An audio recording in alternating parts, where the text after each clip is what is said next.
Well, hello and welcome YouTube. Mr. Robinson back here with yet another brand new exciting video, all math basic course. And as always, it is an honor and a privilege to be serving you here today, as it is every day, here in my virtual classroom. Step on aside as we jump into section 6.3 in the Big Ideas Math Integrated Math 1 textbook, where we compare linear and exponential functions. Now, whoa, we started this chapter with exponential functions. Not so fast, my friend. We did 5 chapters before with linear functions. We can't forget them that quickly, at least not when, we want to really see how they truly compare. We've seen them not next to each other yet. And let's go ahead and take a look at how those things surface, so we don't forget all the stuff beforehand as we lead more into exponential functions. And that would be nice to be able to do. We're going to see them as graphs and tables and equations. I'm sure all those things are going to come into play. We have 32 questions in total to do, but we're going to begin with the lecture portion. So if you jump to the description section down below, you can find the PDF of this textbook section and any graph paper I'll be providing. I don't know if we need to actually graph ourselves or if they're going to give us some graphs. So we'll figure that out, as well as timestamps for each individual problem. But I'm going to begin with the lecture. Without further ado, I'm going to go ahead and get started. We're going to choose functions to model data. So I guess that's choosing whether it's exponential or linear. Compare functions using average rate of change. That's a fancy phrase. We'll see what that means in a second. Actually, as I look to the left, I'm going to bring it up here in a moment. And solve real life problems. Okay, that's no different than what we've done before. We might have multiple things within. I only say this, see all this stuff here, I haven't done this section before, but I believe IM3, the IM3 book does similar sections to these. We don't just compare linear and exponential, we also compare what are called quadratic ones. And I've done sections like these before, so this all looks familiar. And in the solve real life problem one, sometimes they do one right next to the other in the same problem. Here's a linear, here's an exponential, and compare certain things. Now, average rates of change. Average rate of change is your new vocab here. It's a fancy way of saying slope, which is interesting because slope's the previous phrase right there. So as you see this thing, don't confuse the two. They do represent the same thing. The difference is slope is generally used for something that's a line the entire way through, and average rate of change doesn't need to be applied to just lines, which we'll talk about. But you calculate it the same way as you calculate slope. Okay, so far you've studied linear functions and a little bit of exponential. You can use these functions to model data. They're not the only ones, but they're the only ones we've learned so far. Linear functions, we know it's the form y equals mx plus b. We got a y-intercept of b and a slope of m, which you'll add each time you increase x by 1. I don't want you to just think of it as rise over run. Think every time x increases by 1, that's another addition of m. Whether positive or negative, it's another addition. Y equals ab to the x. A becomes the y-intercept this time right here, and then b is your growth factor. You multiply by b every time x increases by 1. So it goes a little taller, and hey, and there's a difference between the two visually, clearly. And remember, this has probably an all real number domain and range. This has an all real number domain and a range that's limited by whatever asymptote is featured, such as this one here. This was section 6.1 that I'm talking about. So if we can look at just the points and see on a graph which ones we believe they are, we can determine them. It says plot the points, tell whether the points appear to represent a linear function, an exponential function, or neither. So I believe if they give you these points, we're going to have to go to graph paper, plot them. This one looks like and we've established this is a neither case. This is actually like an absolute value equation, not that it matters to us. There are two lines, technically rays, but it doesn't make them linear. If it has to change its slope from positive to negative, not linear. This is a neither case.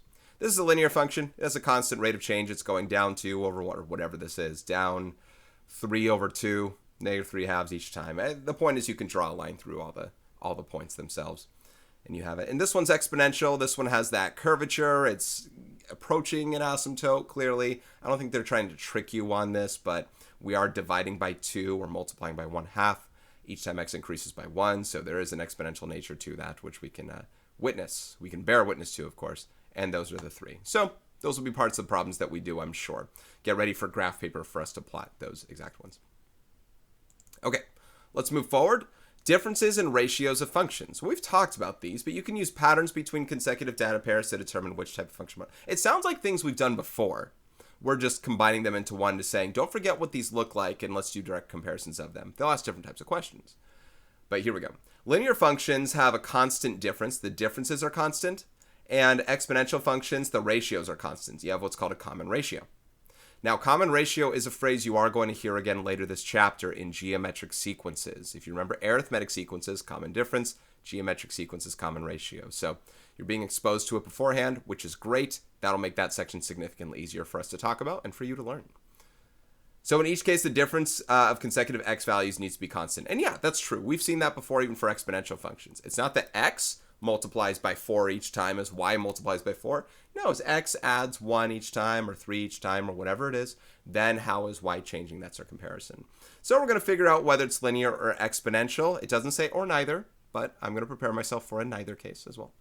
Then write the function as well. Oh, we come up with the equation too. Great. Okay.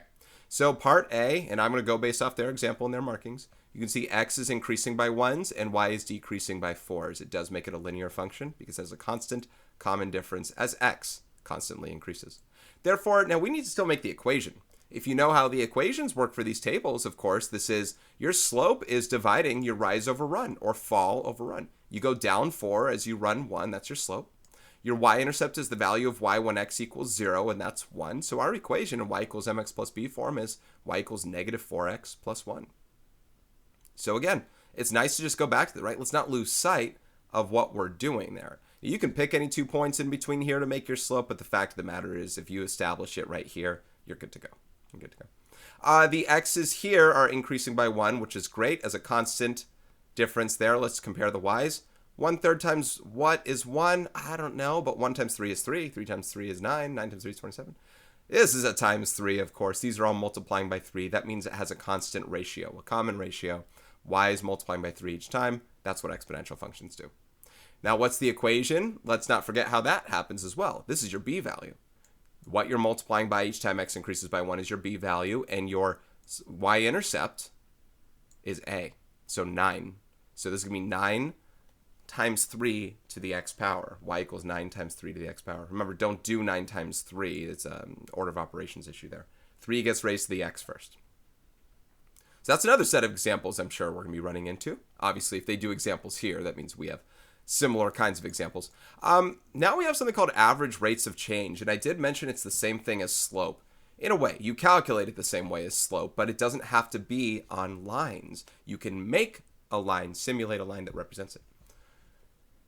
For nonlinear functions, the rate of change is not constant, right? Exponential functions don't have a slope. That 3, it's not called a slope. We call it a growth factor, a decay factor, whatever it is. You can compare 2 functions over the same interval using their average rates of change. So this is going to look very confusing to you, but we have to see what it is that we're doing here. The average rate of change of a function y equals f of x between x equals a and x equals b, you're finding the distances between these two x values and the distances between the y values at those x values, f of b and f of a. So notice what they're doing. They're doing a rise over a run. A rise over a run. Change in y over change of x, f of b minus f of a over b minus a, it might as well say y2 minus y1 over x2 minus x1.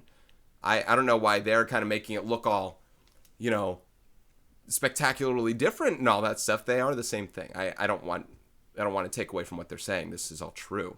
But I want to remind you that it's still a slope. Now, the difference is you might have to figure out what that y value is for that x and what that y value is for that x. They'll do word problems. They'll do things like that, so we'll get ready. But it's a slope.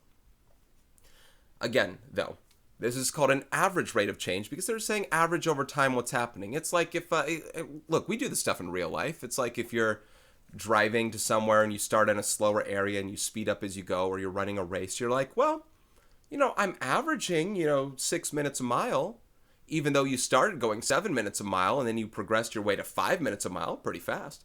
But you average 6 minutes a mile, not bad, right? It's the average. It wasn't necessarily any one given individual point, or it wasn't what you continuously did, but it still averages out to that. Or how much money you make on average, or how much, things like that. So that's all that, that makes sense. I'm reading and I'm averaging, 20 pages a day, even though this day I read slower and this day I read faster. So it still works in that way. We just do a slope. Rise over run. Okay, so comparing functions using average rate of change. As a and b increase, the average rate of change between x equals a and x equals b of an increasing exponential function will eventually exceed the average rate of change between that of a linear function. What did they just say? They stated that if you had a line, if you had 2 graphs, one was a line, doesn't matter how steep it is, but I can't make it super steep, otherwise we can't see what we're talking about. If I had a line, doesn't matter how steep it is, like that, and you had an exponential function, doesn't matter how much it doesn't start off to be, maybe it starts off like this, It's got a lesser rate of change to begin with, right? It's slower. Eventually, over time, an exponential function will always catch up and pass a linear function and go there. When? It depends on the function, right? But over time, eventually, it'll surpass it. And guess what? It'll then pass it to the moon. It's going to go forever beyond that. This thing has to stay at this rate of change. The other one increases over time, just keeps taking off, right? If I keep going upward, it keeps taking off like that. Domain is still all real numbers. It still goes to, positive infinity, things like that. But that thing just surpasses it eventually. That's just something to keep in mind in long-term studies. So they're probably going to hit on that with the examples and the problems they do. All right, here's an example where it says 2 social media websites open their memberships to the public. Compare the websites by calculating and interpreting the average rates of change from day 10 to day 20. Now, one of them is represented in a table. One of them is represented on a graph. Clearly, the graph is nonlinear, must be exponential. And day 10 is represented right here, and day 20 is represented right there. Now, these appear approximate. I don't know what those actual numbers are, so they're going to have to help us with it. But here, day 10 has 1,400, and day 20 has 2,150. Okay?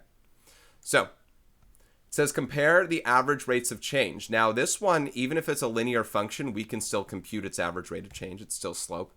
This one, the average rate of change, we're going to find out basically what this slope is right there. Imagine that a straight line was drawn between here. Because keep in mind, that's a curve. So what's the average? What's the rise over run from here to there is what we're trying to figure out, okay? Now, day 10 to day 20, that's a run of 10 days. Doesn't matter which one we're talking about. This is a run of 10, and this is a run of 10. Whereas this one has a rise. Doesn't matter if it's linear or not. This has a rise of 750, which they also computed down here. Y2 minus Y1 over 2 minus X1. 750 over 10 is 75. That is an average of 75 members per day increase for website A. Website B, we have to find this rise over this run here, which means we have to figure out what those numbers are. They got them to approximately these numbers. They did rounding-esque, which same thing for me. I don't know exactly what it is. Looks like they said this is about 1850 right here for Y. And this is about 950 for X. Okay, I'll believe it. The difference there is 900, and 900 over 10 is 90. So that's an average on that interval. It's an average of 90 members per day. What websites? Yeah, 90 new members per day, what have you. So website B is growing faster over that interval. And I need to stress over that interval because remember, this is an exponential function. So maybe the first 10 days, I don't know what else they're going to ask, but over the first 10 days, maybe this was a lesser rate. See, look how much this changes here over the first 10 days, boom, versus this change right here. Significantly different. And that's the same number of days. So maybe over the first 10 days, it's lesser than. I don't know. Predict which website will have more members after 50 days. Explain. Now, keep in mind, we were just comparing rates. We weren't comparing amounts. After 20 days, did website B have more members than website A? No. Website B probably had around 1,850 members after 20 days. After 20 days, this had 2,150. It had 300 more members for this. Does that mean it'll stay that way? Not only not necessarily, but no. This one is not only already growing at a faster rate over that interval, but it's going to continue growing over that time. And 50 days later, oh, guys, like I said, to the moon with this one. This one's going to keep growing. It's going to add another 750 every 20 days and whatever it is like that. Or every 10 days, I should say. Right? So we're going to get somewhere big in the 4,000s or whatever. But this thing, I wouldn't be surprised if that's in the hundreds of thousands. I'm not plugging in the numbers. I don't know what they are, but I wouldn't be surprised if it's just massive. Let's see what they say. Using the table, membership increases and the average rates of change are constant. And that's true. This I believe this is a linear function. I didn't mention that. This appears to be a linear function. It's adding 375 members every 5 days, yada, yada, 75 members a day. It's adding 75 a day. Oh, actually, we already know that. It's already adding 75 a day. Website A can be represented by an increasing linear function. Using the graph, membership increases and average rates are increasing. It appears website B membership can be represented by an increasing exponential function. After 25 days, the membership of both websites are about equal. I don't know if that was true or not. And the average rate of change of website B exceeds the average of website A, so website B will have more members after 50 days. And significantly more. I'm just going to say that. It'll have significantly more after 50 days at that point. Now, If it said after 25 days, I wouldn't know. I'd have to actually figure out the equation, figure out what it's doing, and make a comparison. Maybe this is around the same or not. 50 days? Pff, get out of town. All right. More real-life problem stuff, comparing different function types. In the year 2000, Littleton had a population of 11,510 people. Littleton's population increased by 600 people each year. That sounds linear. That's a constant increase every year. Another 600, another 600, just all the time.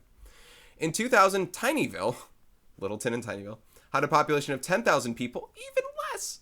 Tinyville's population increased by 10% each year. Now, if you recall, 10% doesn't mean just 10% of this number.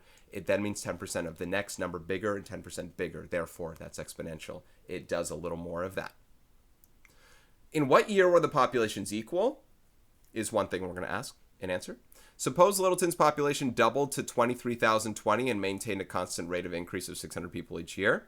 Did Tinyville's population still catch up to Littleton's population? We'd have to figure out what year that's basically at. And suppose Littleton's rate of increase doubled to 1,200 people each year in addition to doubling the initial population. Okay, I'll let them do some of these so we can talk about them. Did Tinyville's population still catch up to Littleton's population? I think, hopefully the answer is yes, yes, yes. Sorry, yes and yes for these ones that it caught up, just to emphasize how much exponential functions just kick major patootie over time.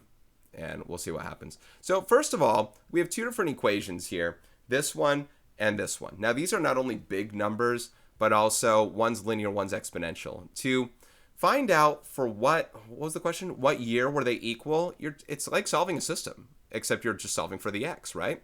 For what x value do you get the same y, if this was y equals and y equals? So we'd have to find out what that is, but I wouldn't want to solve algebraically because, again, one's linear, one's exponential. So we solve by graphing. I'm not going to draw the graph. We'll let the graphing calculator do it. So they do. Littleton is the line in blue, and it is a line, and t is the curve in green, and it is a curve. So this exponential function shows an increase, an intersection point at x equals 3 years after the year 2000. Therefore, in the year 2003, they'll have the same population right there. That's what they're saying. In the year 2003, they'll have the same population. Now they say, okay, let's double. Well, what did they say? They said still the same rate, but the population doubled to this amount and maintained this thing. Did it still catch up to its population? Yes. If you have this thing doubled to this amount, this is still the rate of change, and set them equal and do the graph thing there, eventually it still catches up to it. I guess I heard the question wrong the first time. The answer is it's always going to catch up to it in this case then. But I heard the question wrong with that. And they said, okay, what if you have the doubled population and you double the rate? Now you double the rate to 1,200 people a year per this. Will Littleton or Tiny Town or whatever it is, Tinyville, will Tinyville still catch up to Littleton? Yes. If you tenfold the population and the rate, will it catch up to it? Eventually, yes. I mean, when? I don't know. This was like year 8. No, this was like year 16 or something like that. When will it? Eventually. Eventually, it will always catch up. Exponential functions always say, no matter what. It's like the objects in your rear view mirror or whatever are closer than they appear. It's like, I'm coming for you. It's always going to catch up to you at some point. There's no stopping it. The exponential function is a Thanos. I am inevitable, right? Now, I think we go to the problem set here next. I did want to make mention that, and I don't know if they're going to have a problem like this, but it's one I always present to my students. And I'm going to ask you guys. Obviously, you probably know where I'm leading with this. If you were offered $100,000 a day for 30 days, like this person walks up to you on the street and said, today's your lucky day. Boom, you're going to get a lot of money here, or you're going to get some amount of money. You have two options, $100,000 a day every day for 30 days. 100,000 after day 1, 200,000 after day 2, etc. Adding 100,000. Think about how much money that is. It's 3 million. It's a lot of money, which is a good one to take. Or on day 1, I give you 1 cent. I give you a penny. I give you a penny. And on day 2, you will then have double what you had before. On day 3, you'll have double what you had before. So then you'll have 2 cents, and then 4 cents, and then 8 cents. We're not adding those amounts. That's just how much you'll have. Then you'll have 16 cents. 32 cents after what, day 5? I forget if I might be miscounting suddenly. Let's do that for 30 days. Which one would you choose? Now, if it was after 30 days, the 1 cent one that doubles, remember the other one was $3 million? The 1 cent one is around $5 million.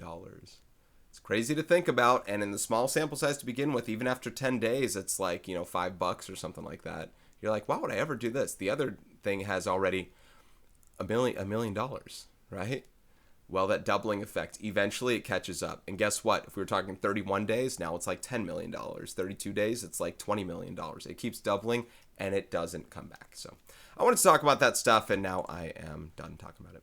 All right, guys, let's start with the vocabulary and core concept check, numbers 1 through 4, and then we have 5 through 32 to hit on here. Number 1 on writing, name 2 types of functions you can use to model data, describe the equation and graph of each function. We have the linear model, which is in the form y equals mx plus b that we've been representing. A linear function looks like that. Boom. And an exponential function has that y equals ab to the x dou. And this one might have some sort of takeoff manner like this. A lot of them we're probably going to be talking about increases, exponential growths and linear increases and things like that. Maybe not so many decays. So just get used to those two. I'm not actually writing in description form, but this is your slope and y-intercept. This is your y-intercept and your growth factor. In writing, how can you decide whether to use a linear or exponential function to model a data set? Depends on what they're presenting. Are they talking about linear functions? Well, linear functions have a constant rate of change. I'll just say that. Linear functions have a constant difference, have a common difference, and exponential functions have a common ratio. So there are other things that you might have to, if it's a word problem, we might be thinking about different things to talk about. Linear might just say constant rate, whatever, grow at a constant rate, and then a function might talk about a percentage increase or decrease or something like that. So when you hear the word percentage, you're thinking functions, exponential.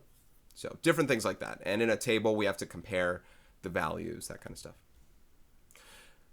Otherwise, look at the visuals here. Number 3 on vocabulary, describe how to find the average rate of change of a function y equals f of x between x equals a and x equals b. You find the slope between the 2 points. Find the slope between the 2 points. Now the 2 points specifically, because they're using the f of x stuff, this is where we got to get specific like them.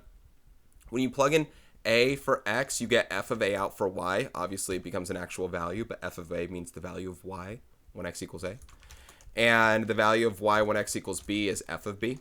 So you find the slope between those 2 points, the average rate of change, y2 minus y1 over x2 minus x1. And if I say the word slope, that should be enough to indicate that. Part D, number 4, different words, same question. Let f of x equals 4 to the x power, which is different, find both answers. Excuse me, as the input increases by 1, by what factor does the output increase? Okay, so this one is representing, well, that answer's 4.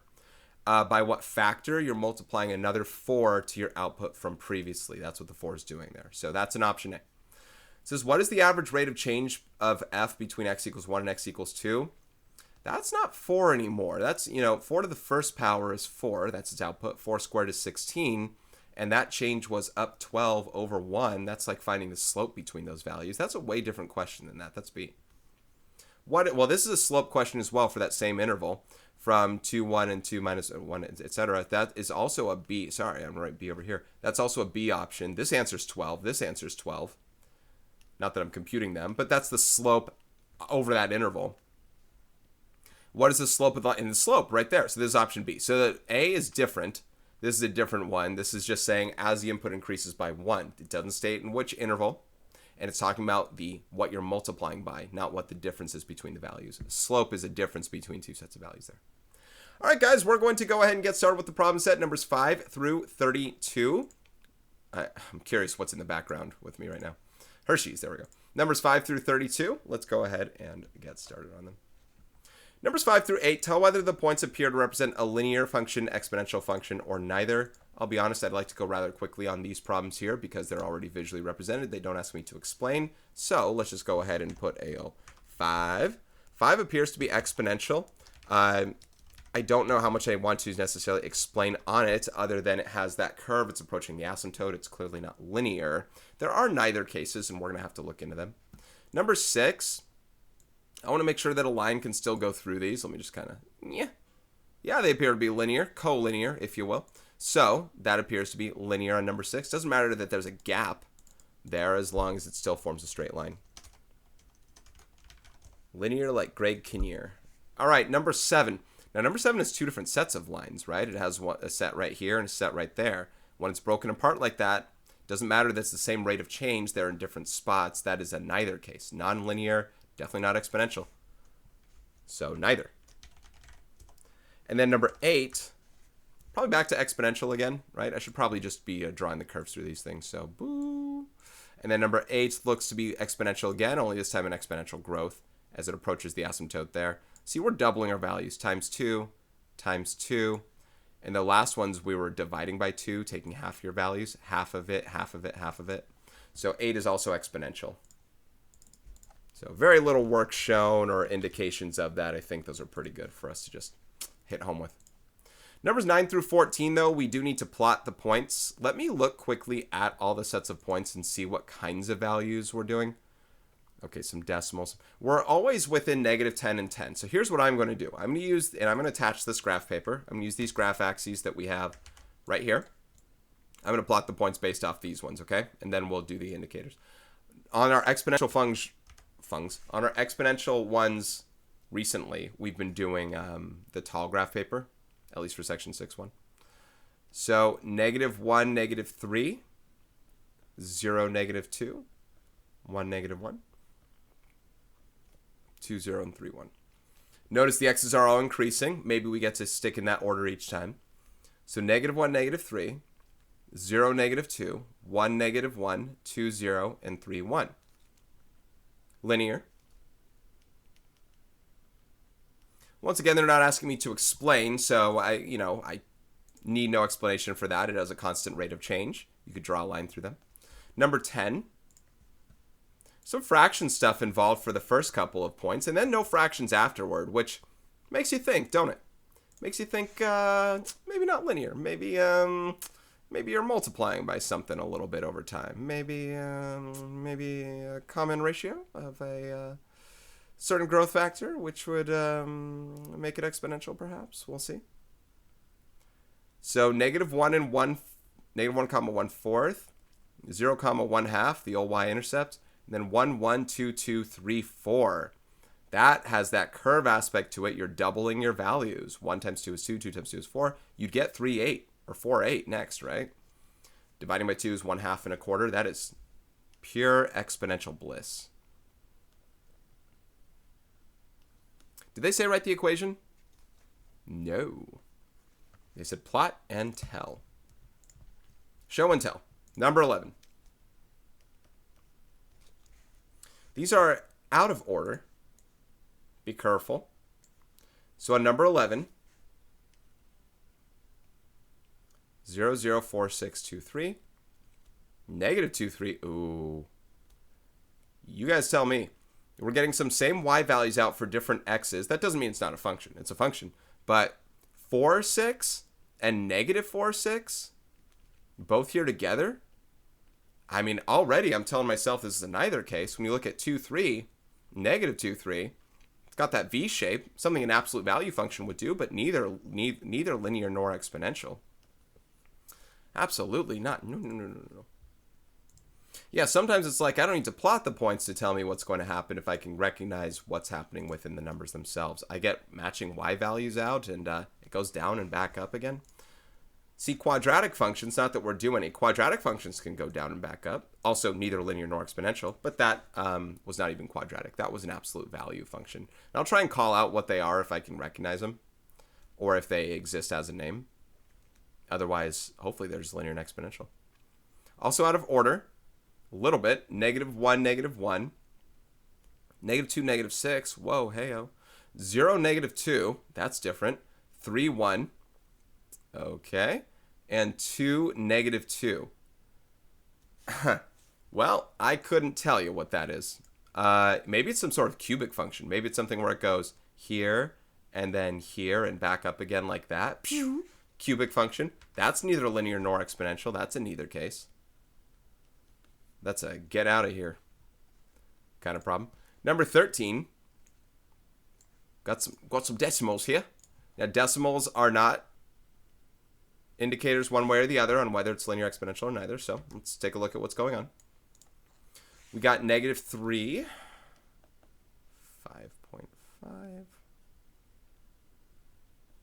The thing for you guys when you're doing it, see, I have a line tool. You could calculate slopes. I think most of it is just make a visual understanding of it. But for you, I'd probably recommend using a ruler when it comes to trying to see if they go in a straight line. Because I'm wondering if they do. They go from positive to negative as this. It's not quite a constant rate, but negative 3, 5.5, then negative 1, and then 0. So far, those look linear. 1, negative 4.5, yep, and 3, negative 9.5. Looking pretty linear to me. Like I said, this is maybe where we want to use a ruler and like just measure up there. Looks linear. And when I say looks, again, they're not going to go like, it was just by a little decimal off. It's definitely not. Yeah, it totally is. That's going to be a linear one. Even with the decimals involved. Number 14. Decimals still are here. Now, as I see a 0.5 and a 0.75 and then some integers from there, I'm guessing probably not linear and probably exponential. I think we've only gotten one exponential, 2 neithers, and 2 linears, so I think we're left for one more exponential. We're due for another, so I'm guessing this is one. That being said, you could also represent the decimals as fractions if you think it's going to help you understand how this thing works and why it does. Now, 112, okay, that is more than 10, but negative 112 is probably somewhere way up there. And then you get 0.6, that's half of 12, 1.3, that's half of 6, 2, 1.5, 1.5 is half of 3, and 0.75 is, 3/4, that's half of 3 halves. So this has that exponential appearance, right, taking half of what you had before, totally exponential. Very much so. All right, a lot of questions have been the same so far. Either we plotted points or they were plotted for us. Let's keep moving forward. Numbers 15 through 18 tell whether the table of values represent a linear or exponential function. Then write them. Now, despite the fact that they're represented in a table, how should I say this? We could take our table values and plot them on a graph and figure out what they are. That'd be the same as the previous problems. However, a table is normally in order. That's not always the case. It's normally in order. Which is good for us because as x grows by a constant amount, and let's take a look at these questions right now, x is always increasing by 1 in all these problems. So I'm just going to go ahead and leave that. They don't say explain, so x is increasing by 1, right? Now, what's y doing in these cases? That's the question. Some of these I don't want to spend too long talking about, but 0 plus 0.5 is happening there. This is plus 0.5. All these are adding plus 0.5 on y.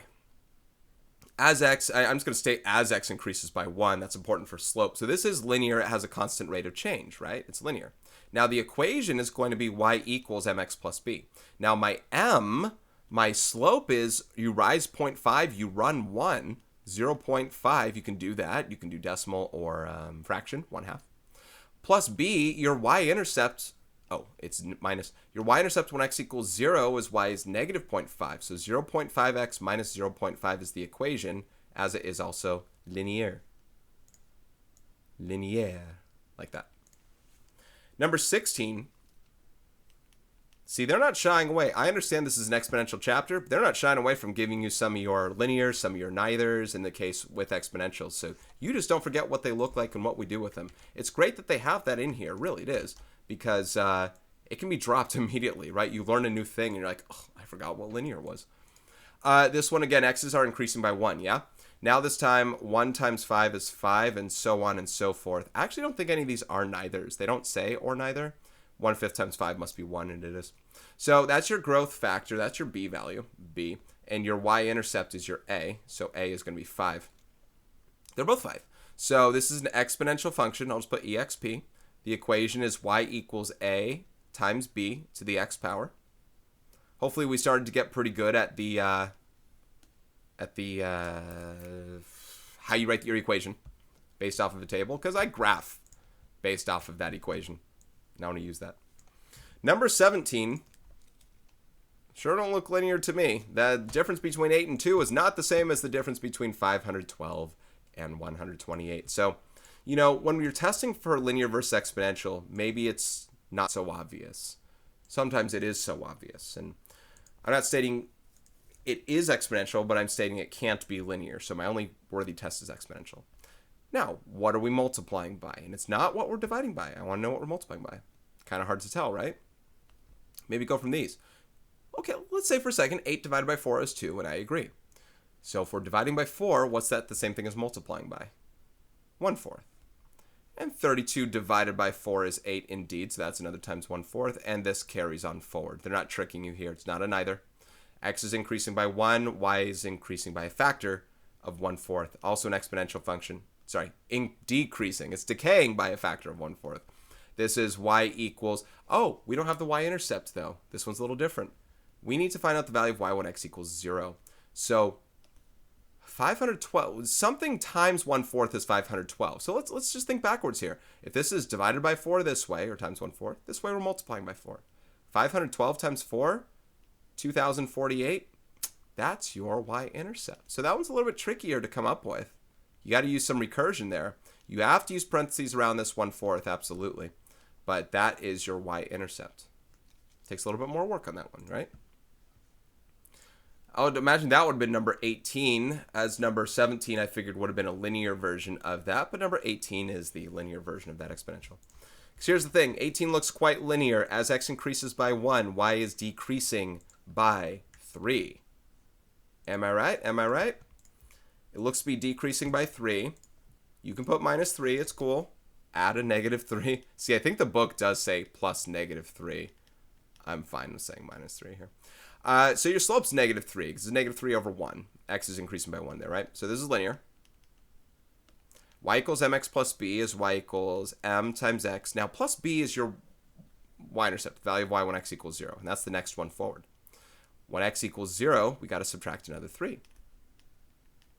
We get negative 3. You have other ways you can do that, right? We learned on this whole plugging numbers in. And in fact, we could have done that here. We could have plugged in some x, y into an equation and solved for a, I suppose. But I'm using the same thing here as I'm using there, which is subtract 3 again. Or multiply by 4 in that one, and we get a negative 3. So y equals negative 3x minus 3 is our equation. Okay. All right, we're more than halfway through, but of course it's really going to slow down, I'm sure. So now we hit the word problems. Looks like error analysis is down below. We just got started, really. Number 19, modeling with mathematics. You ride a bus to school. The table shows the distances d in miles the bus travels in t minutes. Let the time t represent the independent variable. So t is like your x, d is like your y then. Tell whether the data can be modeled by a linear function, exponential function, or neither. Explain. We're adding 0.7 and 0.7 here. Oh, there's some stoppage. Despite the fact that we add 0.7, okay, I'm just going to type this one out. There's a constant change of 0.7 every time t increases by 1 early on. However, between 3 and 4, there is a stop. There is no constant or common difference or ratio among all equal values of t, equal increments of t. Therefore, this is neither linear nor exponential. Now, for the most part, when the bus is in motion, it appears to be linear. My guess is the bus is traveling at a constant rate here over this time, and then between minutes 3 and 4, the bus stopped. After that, it increased again. So if you took one, well, you can't take it out, but if this was 2.8 and this was 3.5, you know, you're adding another 0.7, linear. It wasn't the case. There was stoppage. So that was, I'm not going to say trickier, but you actually had to look through the rest of the way and go, oh, look at that. It did something. So little bit more testing you to look down the line. Number 20, modeling with mathematics. The table shows the size S in, I don't know what that word is. I'm just going to hectares. I want to say Hercules. In hectares of a glacier, hectares? Of a glacier D decades after 1980. I really should look up what that says. Or how to pronounce that. Oh, is this wait. Oh, of a glacier. In hectare. I don't know what that unit is. I'm going to say hectares. Apologies. I normally take pride in being able to pronounce things right. I don't know if it's an English word or if it's like something else. Okay. Plot the points. Oh. Yeah. Well, about that. I need to come up with some sort of graphing system there. Let's go to the same kind of graph paper we used. Unless I'm forced to use that other kind, I want you to be able to print out the same set of axes as we had before. And what have I done with these before? Let's copy and paste just that first quadrant. I don't really need any other quadrants here, so let me actually get rid of that for a second. You can still use the first quadrant of one of your graphs. I just want to zoom in a little more and be able to see it all. Obviously, I'm going to change my scale. We'll go by, it goes up to 300, so we'll go by 30s. So this is 150, things like that. I mean, I really don't need anything in this area, but 0, 300 is here. 1, 270 is there. 243 is just above 240. Maybe 1/10 of the way up, right? And then 218.7, this is 210. 220, 230, 240, so probably around right there. It's not going down by 30 each time, right? Plot the points, let the number D be decades after 1980. It says tell whether it can be modeled by this and write the function. Now, it's not linear, okay? It's not linear. You can tell here, minus 30, no longer minus 30. It might be exponential. I'm kind of hoping that it is. For exponential, you got to test. What's 270 over 300? I could tell you right now that's 0.9. Let's see if it's the same as 243 over 270 and 218.7 over 243. I'm going to guess these are all 0.9s. Let's take a look. Let's do 270. Well, I'm just going to confirm this is right, but 270 over 300 is that number. And then 243 over 270, also that number. History shows from the last problem, we might as well test all three of them. So we're getting 0.9. Now that means that we are multiplying by 0.9 as we go from one value to the next. That becomes your growth factor, times 0.9, times 0.9, and times 0.9. That's a multiplication. So times 0.9 each time. This makes this an exponential function. We did the graph, and there wasn't much I could do with that graph. It's a very, very small decay over time. It's 90% of what it was before. So as much as you might want to draw a line through this, you technically can't. You can tell right there with that line. You can actually tell with that line that it's not linear, even if my scale is perfect or not. That it's actually doing a little bit of this, and over time it's doing a little bit of this and a little bit of this, and it's just going to decay kind of slowly over time like that towards zero, with an asymptote. It is a glacier. And anyway, so there's the 0.9. Our equation can be written as y equals, here's your y-intercept of 300 times, oh, it's not a y, it's an s. S equals, I'm going to put s of d so it doesn't look as much like a 5. S of d equals 300 times 0.9 raised to the d power. D is the number of decades. Write the function. Decades after 1980. Kind of a weird looking function, but that's what we can write there. Are we going to do more with it? Oh, I was hoping we were going to say, hey, what's the glacier's size in hectares after the year 2040 or something? I don't know. All right, that was it. Number 21. Describe and correct the error in determining which type of function the table represents. X's are increasing by 1, y is doubling. All good. Consecutive values change by a constant amount, so the table represents a linear function. All bad. They're changing by a constant ratio, not a constant difference. The y's are changing by a constant ratio, not a constant difference. Therefore, it is exponential rather than linear. Everything else expressed has been fine. We should probably state the difference between, for ratio, you can also say multiplier. Okay, as long as you recognize what that is. But everything else seems accurate. It's just wrong terminology. Number 22, analyzing relationships. See, this is what I wanted to do with my window stuff here. Notice there's that break. We've seen this before. It breaks here so that this can be equal scaling without actually starting from 0 to do the equal scaling. Anyway, number 22. The population of town A in 1970 was 3,000. The population of town A increased by 20% every decade. That sounds exponential to me. Let X represent the number of decades since 1970. The graph shows the population of town B. Okay, this is an example of a question where we are going to compare an exponential with a linear right next to each other. So town A, I have to come up with an equation, pretty much, right? It says the population in 1970, everything's about 1970. Decades since 1970 here. Decades since 1970 here. So that's my time 0. When x is 0, that's the year 1970. So my y, my population in town A, is going to be, the initial population in 1970 is 3,000.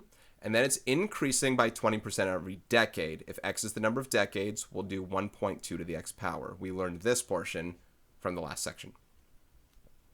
Now, part B, I don't know if we actually need an equation when we do have the graph, but it does say compare the populations of the towns by calculating and interpreting the average rates of change from 1990 to 2010. Now, we could graph the second one.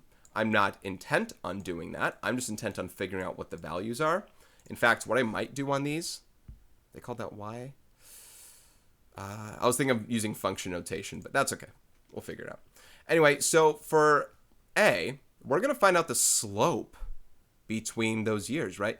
How about when x is 1990 is 2 decades after, and 2010 is 4 decades after. So I want to figure out these two numbers. Now, generally I say don't round early, but I'm curious how much these will have decimals, if at all. So if I do 3,000 times 1.2 squared, and 3,000 times 1.2, okay, that's not a decimal, and 3,000 times 1.2 to the 4th power, okay, that's a decimal, but I'll go ahead and write and use that one. We'll do the average rate of change here. So basically the population in the year 1990 was around 4,320 in town A.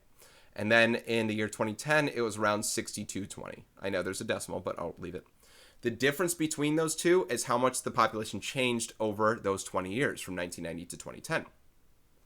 That's a 20-year span, right, from between those two sets. So what we're going to do is find that slope, the average rate of change. You have to remember, though, it is an exponential function.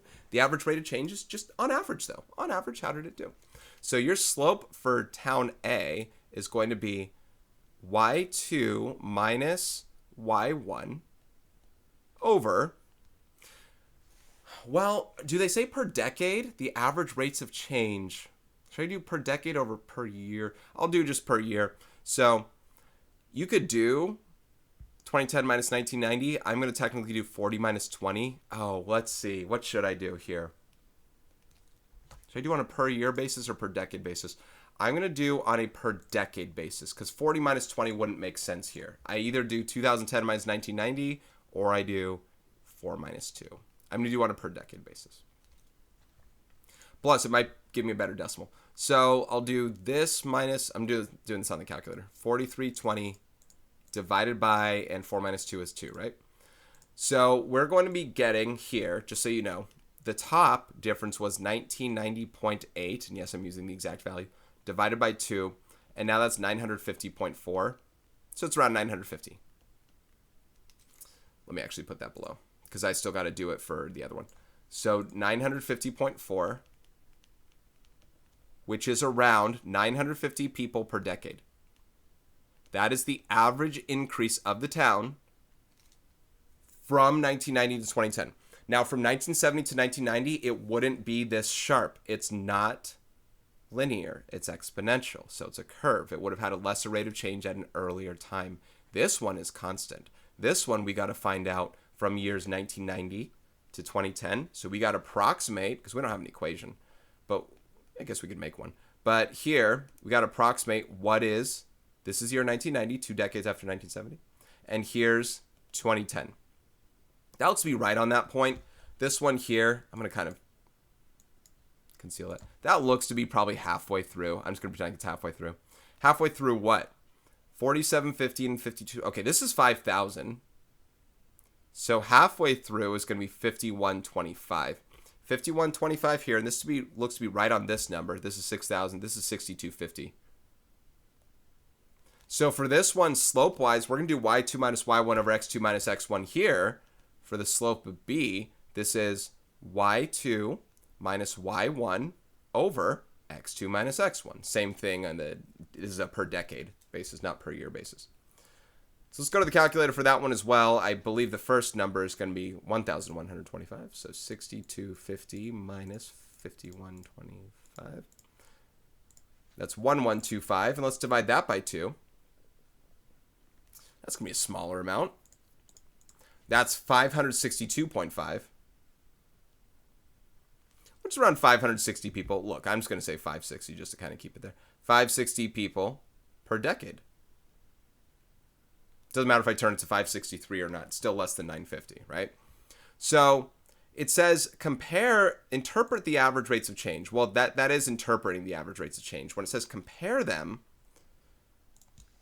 by interpreting them, you'd say that town A is exceeds the average rate of change of town B, exceeds the average rate of change to town B over the 2-decade span between 1990 and 2010. It's growing faster. I don't know if it started differently. This was 3,000. This was around 4,000, so that had more. Part B, predict which town will have a greater population after 2020. Explain. Well, let's see what their populations were at the time.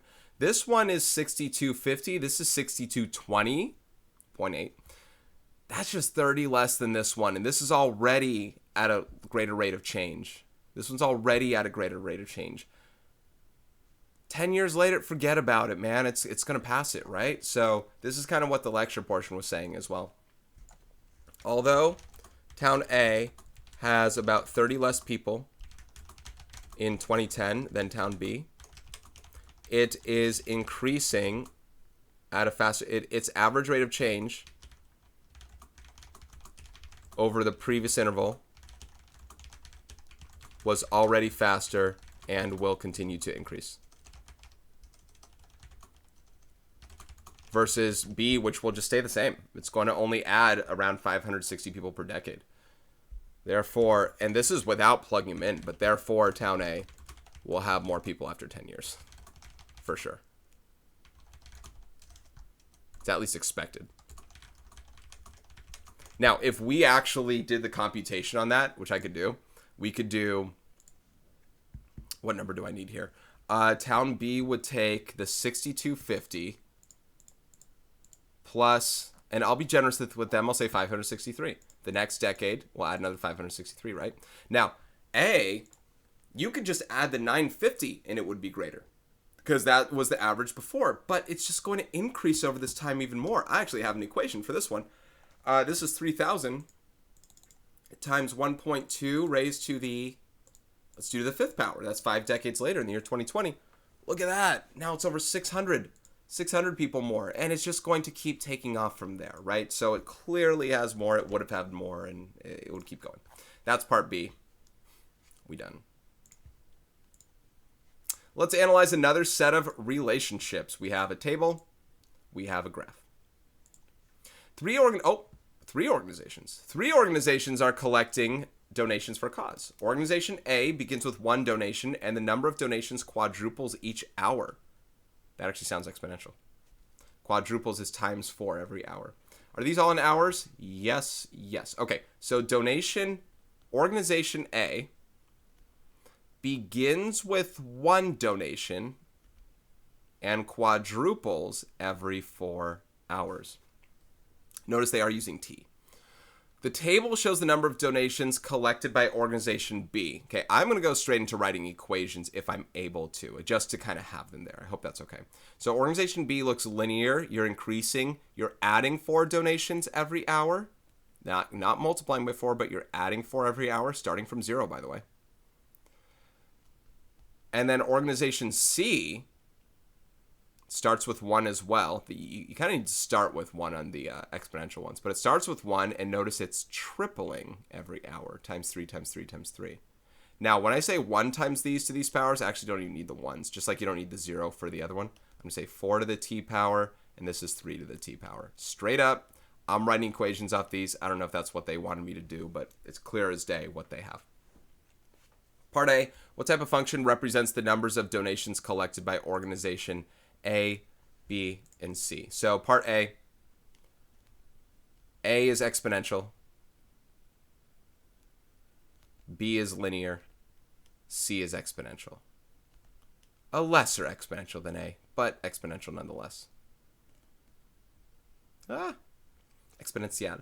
Part B, find the average rates of change of each function for each 1 hour interval from t equals 0 to t equals 6.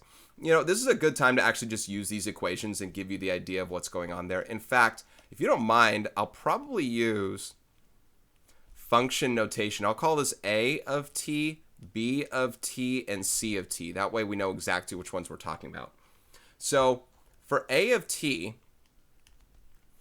for the organization A, from t equals 0 to t equals 6, we need to find out what A of 0 equals, A of 6 equals, and then use that for the slopes. This is the value of y when t equals 0. At time 0, there's 1 donation. At time 6, we got to do 4 to the 6th power. Easy, right? Actually, don't know that. It might be 4,096. 4 to the 6th. It is. It's 4,096. So 4,096. So your slope for A, it's going to be y2 minus y1 over x2 minus x1. So 4,096 minus 1, 4,095 divided by 6, 682.5. So you're getting about 600, I'm just going to write exact decimal, 682.5 donations per hour over that interval, which is crazy to think about, right? That's significant. That's massive. But that is what it is. What's happening is it quadrupled in the first hour, right? After 2 hours, like, oh, we only have 4 donations. But then after 3 hours, 16 donations. Whoa. And then 64 and 256. It just keeps increasing over that time. That still seems massive. I feel, hold on, I want to make sure that's right. I guess, well, the first hour, oh, after the first hour, you have 4. So I guess that's right. It has to be right. Anyway, so there's the first one, right, over that time. Oh, each 1 hour interval. Oh, no. You know what? I did not. You know what? I didn't do that question right. It says over each hour. I thought it said from the interval there. Okay, I take that back, guys. I'm so sorry. Let me do that one again. Is that okay? Can we do it again? Okay, let's do this. We still have the equations. We can still do what we did there. I do need to find my... Let's use tables. Let's use tables. I super apologize. That still explained something. It just didn't answer this question. So I'm going to do this. I don't know how I want to divvy this up best, but I'm going to use, this is B, right? Org B. Let's put them kind of next to each other. How do I do this? How do I do this? How do I do this? I want to split this up. I want to give this one here, time t in hours. No. Stop. Oh, gosh, now I feel bad. I read the question wrong. See, I always go back and read the question before moving on to the next one, or I try to at least. Shucks. I want to make this look good is all. Trust me, I know what I'm doing. I just don't know how I want to do it. All right, I'm going to wipe out this here. No. Use the rectangle. I'm going to wipe this out here. This is the time I wish I paused and had this changed. Okay,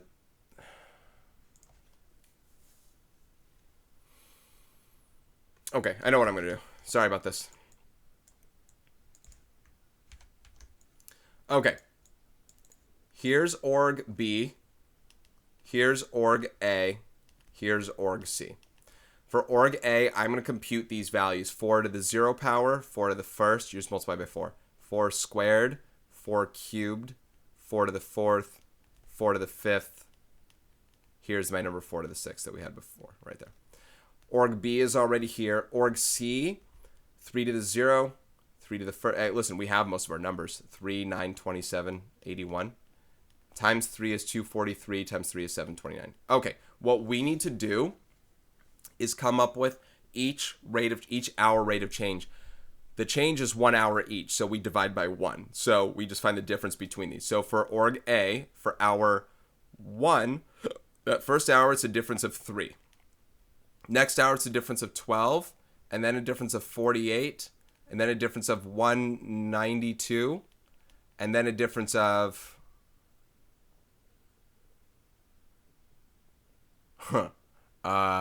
7... I'm having trouble. 772? 768? What is this? Oh, I did the wrong numbers. 768. 768.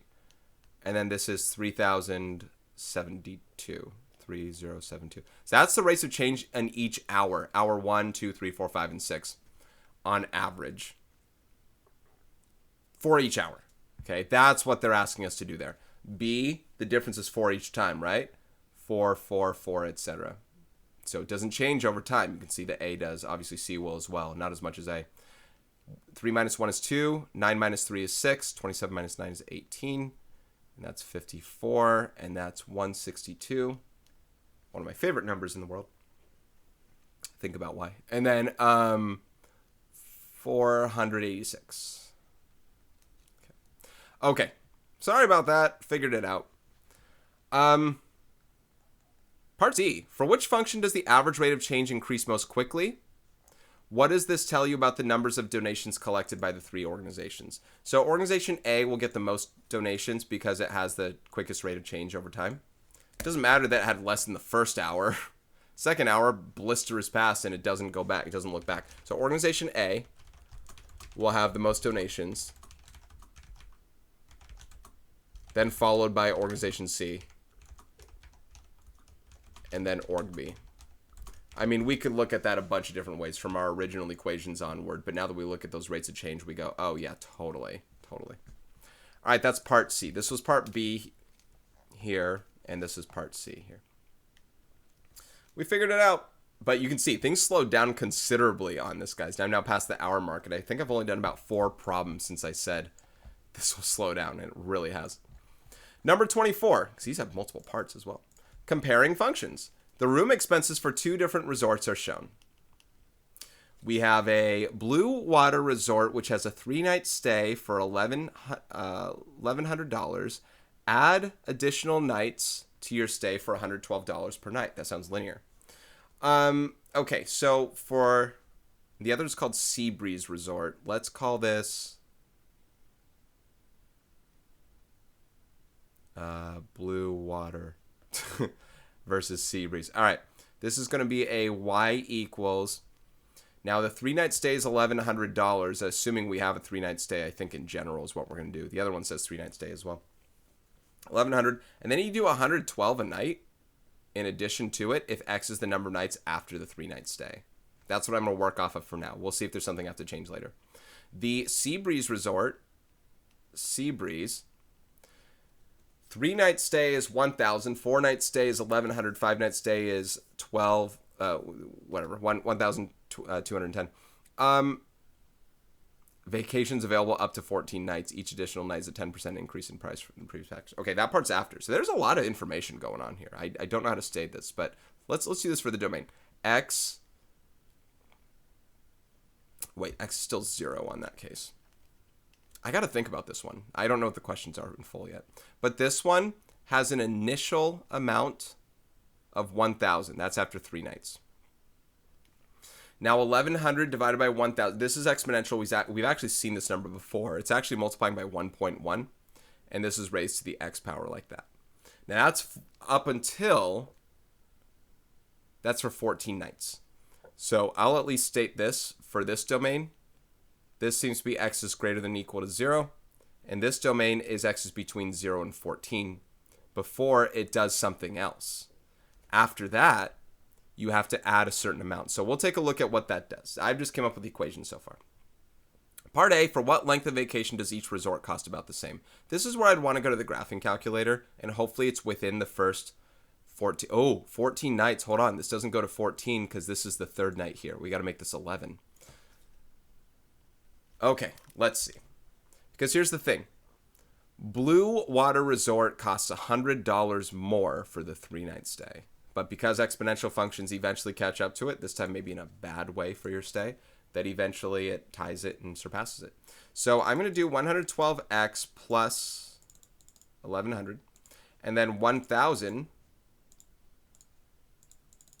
times 1.1 to the x power. Let's graph, but we have to change our window range here for sure. Let's just go from 0 to 11 and see if it hits within there. And this price hikes up a little bit, yeah? I don't know, $3,000? I don't know what we're going to look at here just yet. Here's our linear. Here's our exponential. It's curving. There it goes. It's going to pass it. And watch it take off. So somewhere in between it takes off, I'm going to use the intersect feature to determine that. So the intersect feature, first curve, second curve, and guess, takes around 6 nights for them to be the same. You can see that for the 6.00. So it says after how many nights? I don't know if they're going to be kind of, well, that's not 6 nights, right? Remember, what we have to mention here as well is that the first 3 nights were where we begun this thing. So when x equals 6, remember x is number of nights after the first 3 nights. So x is about 6. Therefore, 6 plus 3 equals 9. So 9 nights. Keep in mind, first 3 nights are already included in our set. So I don't know if I have to put like a, not a plus 3 right here, but if I have to do some sort of shift on my x's, that would make this easier for me to solve that way. Because I totally could, right? I could put like an x, let's see, would I put an x minus 3 then? An x minus 3? You could do something like that, a little shift. I'm going to leave it as long as I still know what to do with it each time. A little tricky, but we'll do that. Part B, suppose Blue Water Resort charges $14.50 for the first 3 nights and $105 for each additional night. Would Seabreeze Resort ever be more expensive than Blue Water Resort? Of course it would. Which one's Blue Water? Blue Water here. Suppose instead this was $105 for each additional night and $14.50. Okay, let's just change it. Let's take a look. I don't know if we're going to look back at these other ones here, but will it? Of course it will. It's a lesser rate. Oh, over this time frame, I don't actually know. Let's see. $14.50. I actually don't know because this time frame just goes from 0 to 10 for now. Here it comes. Look at that. Oh, yeah. Eventually it still hits. Now, this is after the first 3 nights stay. This will be around 12 days at this point. So, yes, around 12 nights. Yes, around 12 nights. It'll have that stay. That change, I should say. Explain. No, exponential growth eventually surpasses linear growth. Part C. Suppose Seabreeze Resort charges $1,200 for the first 3 nights. The charge increases $10 for each additional night. Would Blue Water Resort ever be more expensive than Seabreeze Resort? Suppose it charges $1,200 here. Oh, I don't know if we're talking about the initial. I think Blue Water is going back to its original. So in Blue Water, let's go back to here. Otherwise, it's expensive to begin with, right? More expensive. Oh, wait. Yeah. Otherwise, it would be more expensive to begin with. 10% increase. So this is... Wait, it's already at a 10% increase. The charge increases 10% for each additional night. Wait a minute. I'm confused. Each additional night is 10% increase from the previous package.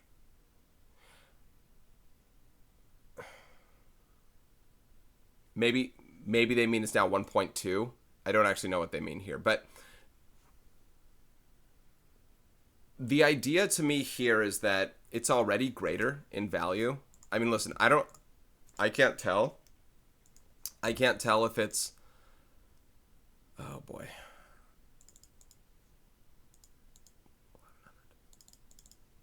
So this is 1,200. Let's say it's still 1.1, just to humor me for a second. It's already costing more after the first night. This is a y-intercept of 1,100. This is a y-intercept of 1,200. 10% increase of this is $120. This is $112. It's already starting higher, and it's just going to take off more than that afterward. When you graph this may be linear. Great, look at this one. It's already starting higher, just barely, but it's going by. So will this ever catch up? No, linear doesn't catch up to exponential. It can to be maybe shortly to begin with or whatever, but otherwise exponential takes off past it. So on part C, I'm going to type this one out. So no, assuming I'm looking at those numbers right. So no. Seabreeze Resort already costs more after 1 night. After the first 3 nights. And has a greater nightly cost after the first 3 nights initially compared to Blue Water Resort. This exponential function will always stay above the linear function. And, you know, that's the part I should be mentioning. I know I didn't explain more around this one here just because I did the graphical version of this one, but an exponential function eventually always catches up to a linear function if you provide enough room and time for it. Okay, number 25, reasoning. Explain why the average rate of change of a linear function is constant and the average rate of change of an exponential function is not constant. Well,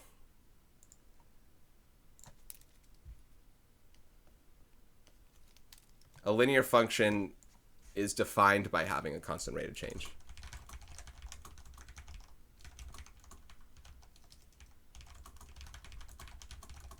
So its average rate of change literally won't change over the course of its interval. Over the course of any interval. Now, an exponential function changes over time instantaneously. It has an instantaneous rate of change at some point. Instantaneously over time, over different intervals. Therefore, it always has a different it has different average rates of change over different intervals. I don't know if I'm explaining that best, but I think you can make best sense of what it is that I'm actually talking about in that scenario. What I'm really referring to is, you know, when I have something that says times 4 each time, it goes from 1 to 4 to 16 to 64. The difference from 1 to 4 was 3. The difference from 4 to 16 was 12. It's changing over the time, despite the fact it has fixed interval widths. So it's a curve. It's not a line. So you have different rates of change depending on what you have. If I literally draw a curve right here, and we say, okay, find the slope between any 2 points on this thing. The slope between these 2 points looks like this, whereas the slope between these 2 points here looks like that. That's bigger. That's not even an exaggerated version. I should do a different kind of curve. Let's make that curve really take off here. Like that, right? The rate of change between here and here, the difference between here and here, the rate of change, and you can see how it just goes sharper over time. It just increases like that. I don't know. Take a look at it. That's why. Number 26 is how do you see it? Match each graph with its function and explain your reasoning. So let's talk about the 4 different graphs we have. We have a linear function in graphs A and D. We have exponential functions in graphs B and C. Graph A has a positive slope and negative y-intercept. D has a negative slope and positive y-intercept. C and B both have positive y-intercepts, which is the starting value, but this is decay and this is growth. So we're going to look for things based off that information. Linear functions might have the y equals mx plus b form, things like that. Graph A, positive slope, negative y-intercept. Linear equation. That's graph D. Or equation D. Y equals 2x minus 4. Positive slope, negative y-intercept. That's the reason. Graph B, exponential function with exponential decay. So we're looking at a b value that's less than 1. That'll be equation C.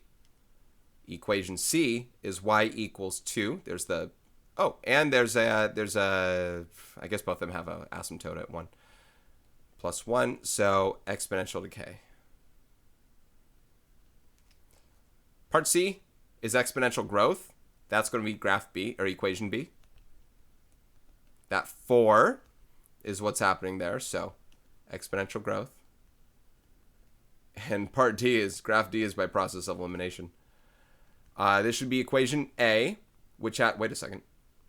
It should be equation A, negative slope, positive y-intercept, linear function.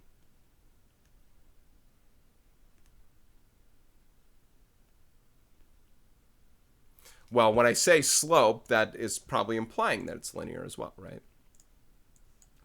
Number 27, using structure. In the ordered pairs below, m is an integer and n does not equal 0. Tell whether the ordered pairs represent a linear function or an exponential function and explain. So m is increasing by 1 each time here. So Should we do this like a table? Let me do this like a table.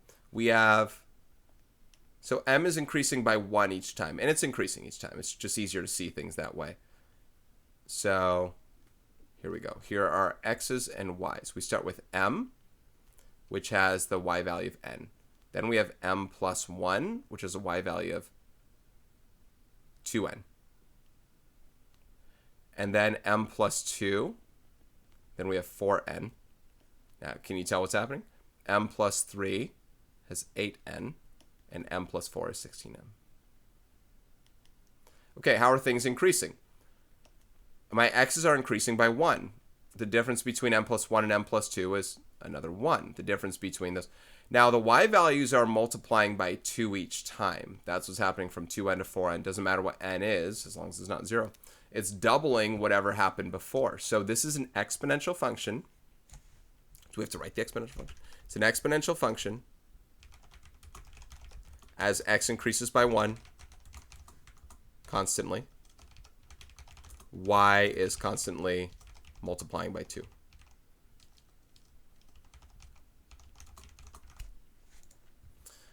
All right. Let's go to number 28. Write and graph a linear function f and an exponential function g with the following characteristics. All right, the linear function's f, the exponential g. F of x is greater than g of x when x is between 0 and 4. F of x is less than g of x when x is less than 0 and greater than 4. Okay. Let's first do let's use actual graph axes for this to construct the idea of it and then go on from there. So in a linear function, we need to make sure that it is smaller. So let's see. Let's just hit this at how about at y equals 2? Y-intercept of 2, and then at x equals 4, I want to make this work pretty well. Let's see. Actually, let's do, what if I double 2, 4? Okay, we don't actually need to graph it, but I'm going to give you the idea of the graph anyway. I'm going to make the x's go by, 10, 20. I want it to hit 16 up here, 12, 14, 16. This is going to be y equals 1. It's going to be the y-intercept, boom, and then it's going to hit y equals 16 at x equals 4. So here can be an example of one. If I do a linear function that goes through these two, they'll have equal heights at these values when x equals 0 and x equals 4. Then it can cross through the other way. This is going to be my f of x.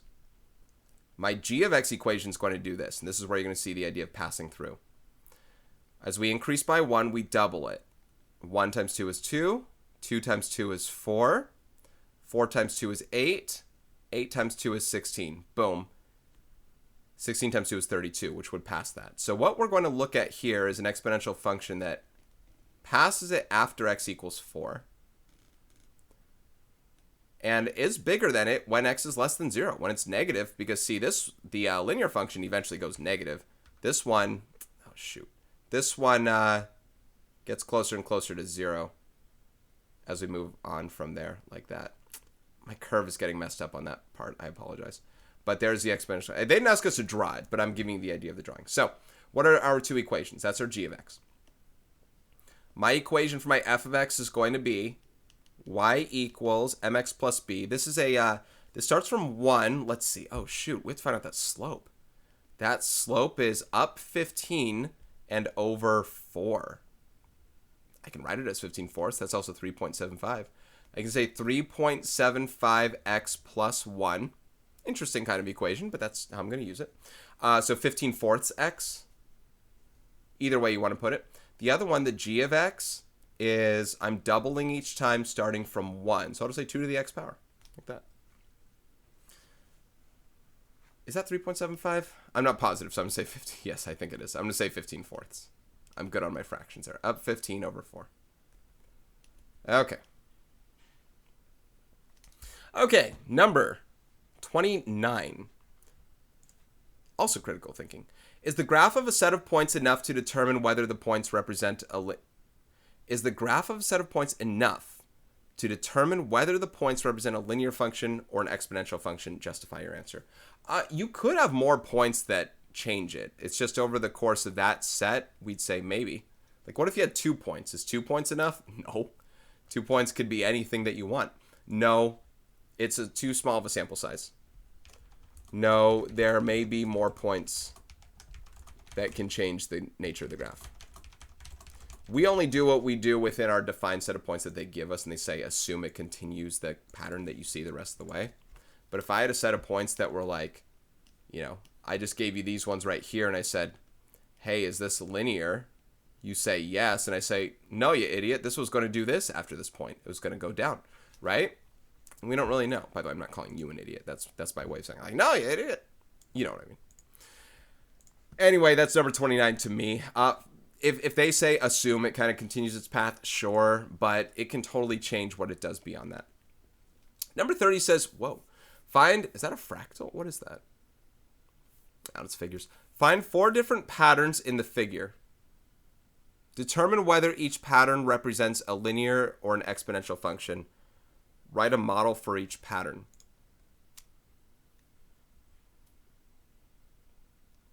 I'm going to copy and paste that. I have no idea what they're talking about.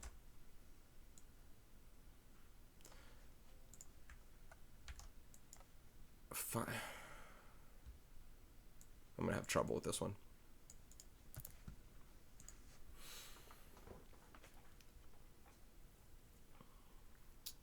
This is thought-provoking. 4 different patterns. The first pattern,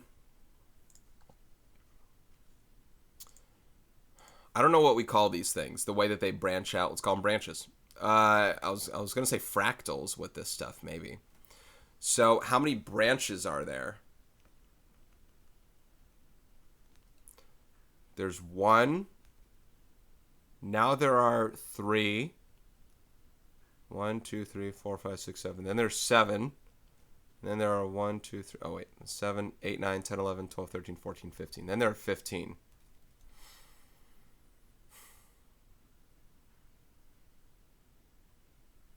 Well, that's the total number of branches. What if I do the number of new branches? Because I was going to say, this is actually harder to determine whether it's exponential or not from that one. Let's do, this is total branches.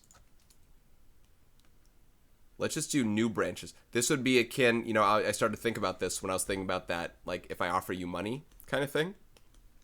I mentioned that one at the end of the lecture portion where I said, I'm not adding this total to your amount of dollars. I'm just giving you how many there are. So the 2 new branches added here, technically 4 new branches added, 1, 2, 3, 4, and then here was 8. All right, that makes it a little more obvious what you're doing there. So there's new branches, total branches. If that's what they mean for 4 patterns, those are 2 patterns there.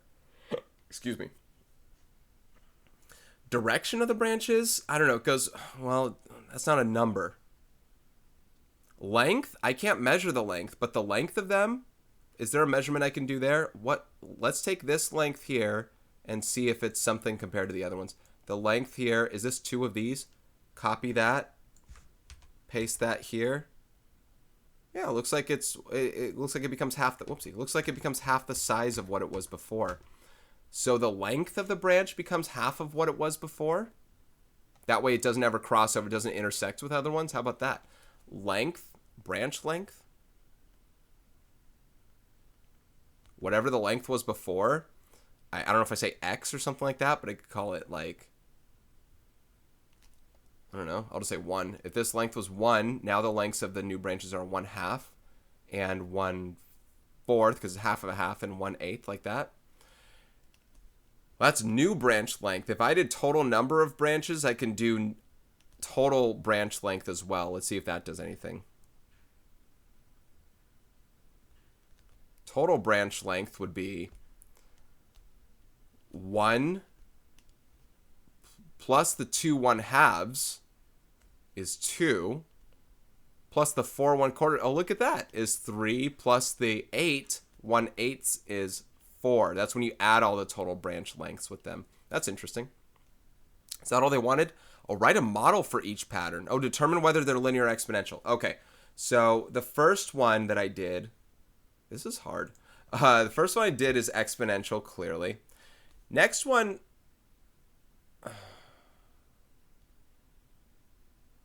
You see plus 2 plus 4 plus 8, which is a way of doing exponential. I just don't know what the actual equation is with that. Let me think about what that one would be.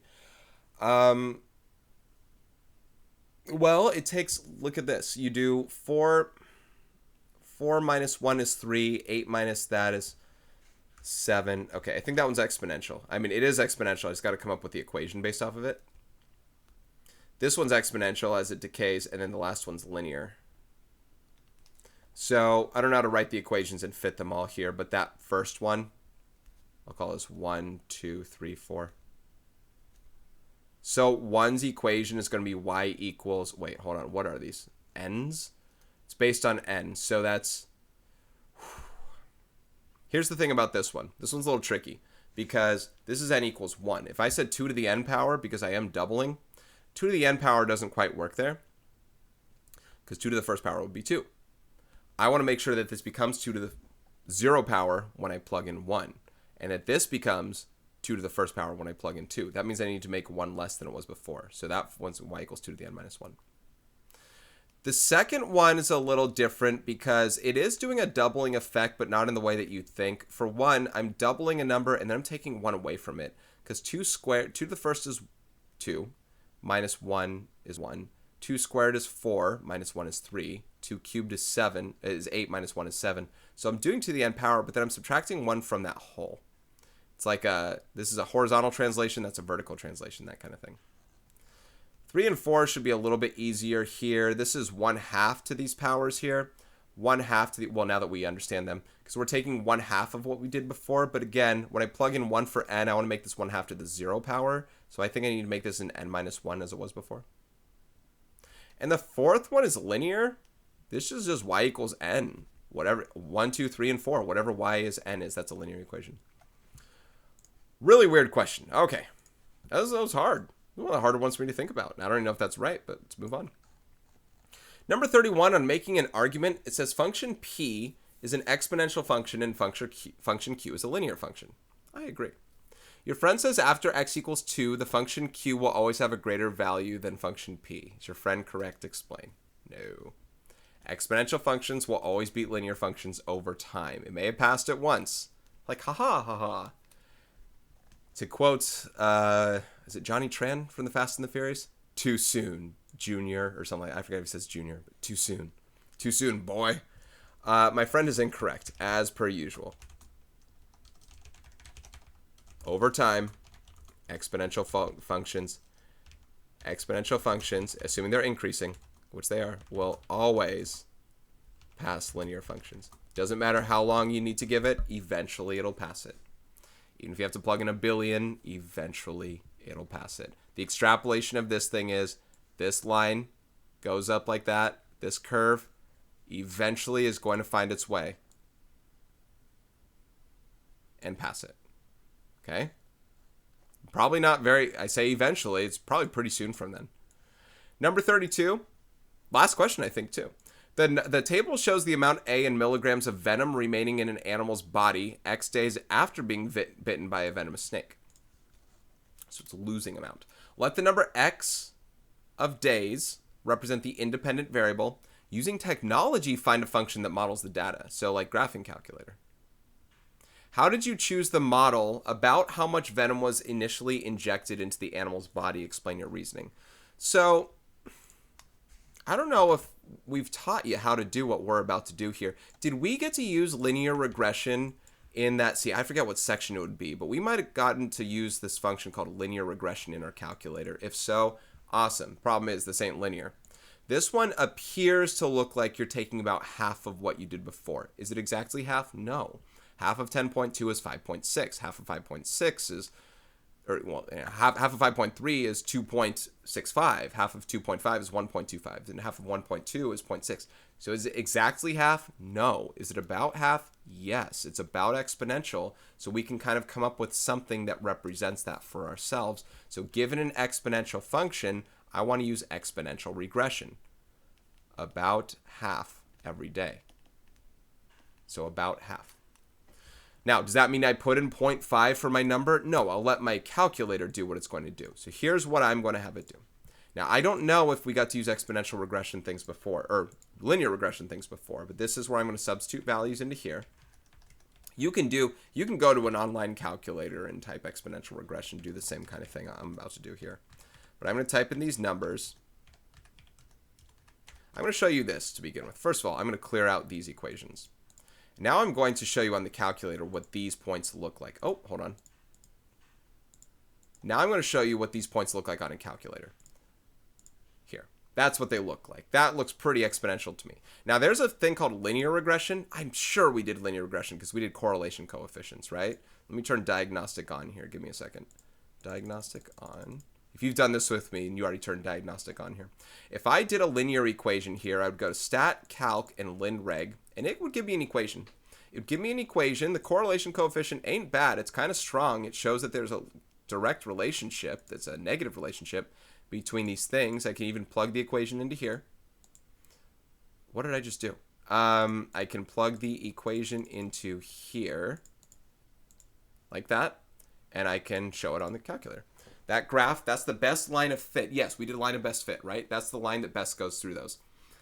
Is that a great model for it? It's not the best. I'd rather do an exponential one. So let's get rid of the linear one. Let's do stat, calc, and down here, exponential regression. It's an exponential function. So let's do this one.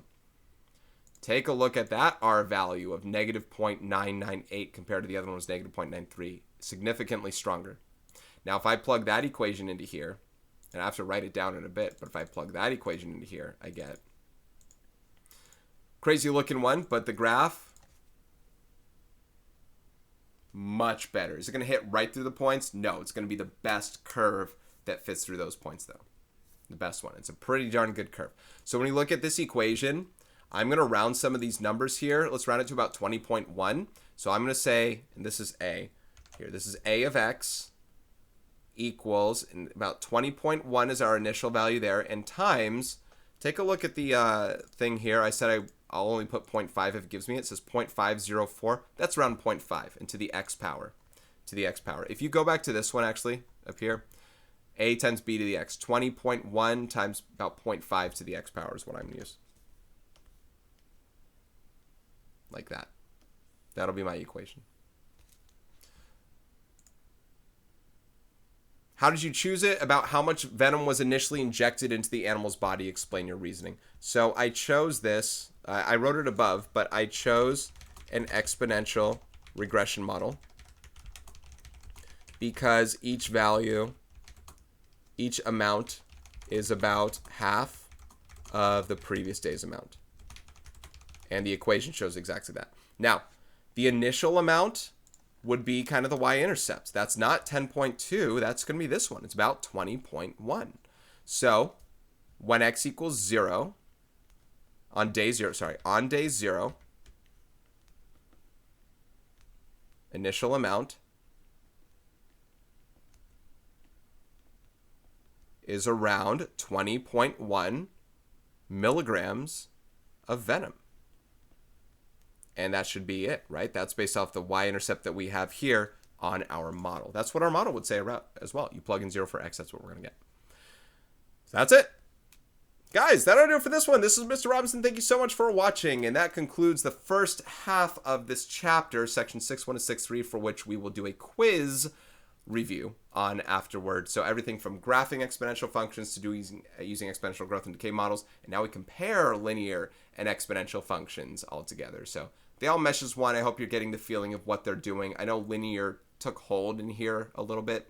And wow, that last half of that thing, right when I said this was going really fast, we were about 37 or so minutes in. Now we're about an hour, 37 minutes in. So that last half was about double the amount. This time thing was about an exponential function in and of itself. Thank you guys so much. Take care. I'm going to see you in the next one.